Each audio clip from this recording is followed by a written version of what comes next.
The mirror reflection part 4. The house was quite too quiet. Shadows stretched unnaturally long across the walls as though the setting sun refused to let go of its grip. She stood before the mirror again, the same mirror that had saw her more than just her reflection. Her eyes flicked nervously across the trembling face, stared back, then just as she dared to breathe. The reflection blinked, but she had not. Her heart slammed against her ribs. The figure in the mirror smiled slowly, knowingly.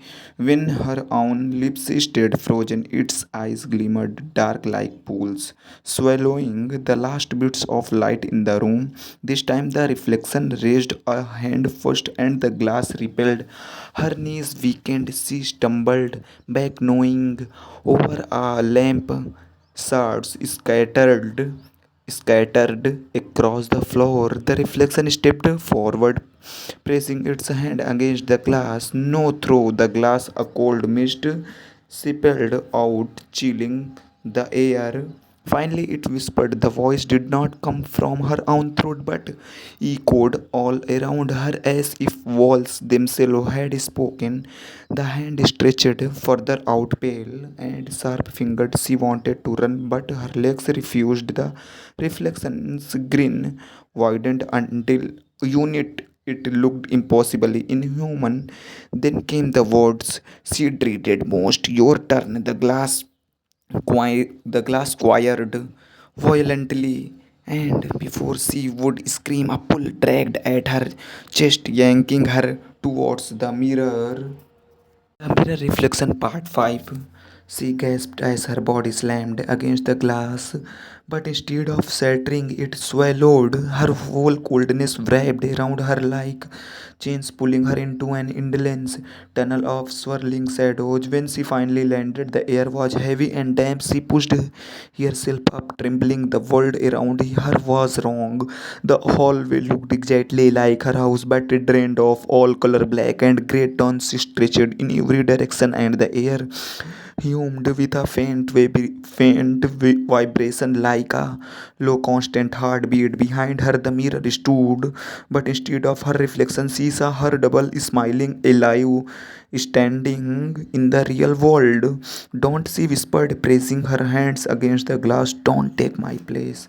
The reflection titled hid tighted its head, mocking, then turned and walked away, leaving her pounding on the mirror until her hands bled. The glass did not budge.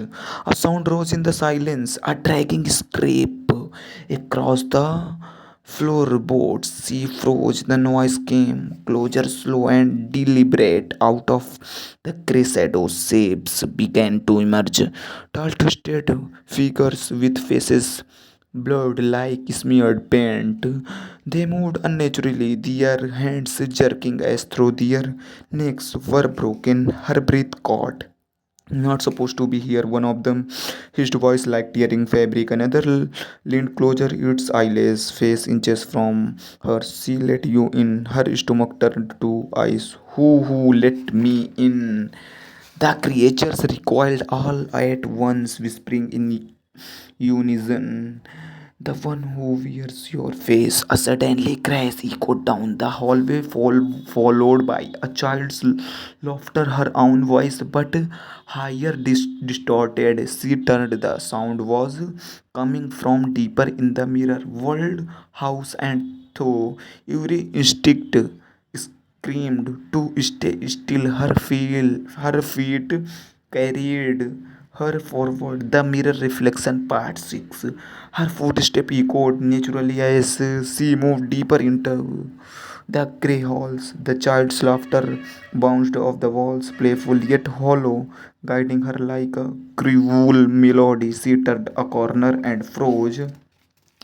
They are sitting cross-legged on the floor was a little girl, same hair, same eyes, same crooked smile she had as a child. The girl's head snapped up. You finally came back. Her stomach twisted black. The child rose slowly, tilting her head in the same way the reflection had earlier. You have always belonged here. No, she whispered. You are not me. The little girl laughed, a sound that grew sharper until it echoed like breaking glass. Not yet, but I will be. Before she could step back, Shadow crawled across the walls, reaching for her. The twisted figures were gathering again, circle her like vultures. Their whispers grew louder. Trade, trade, trade.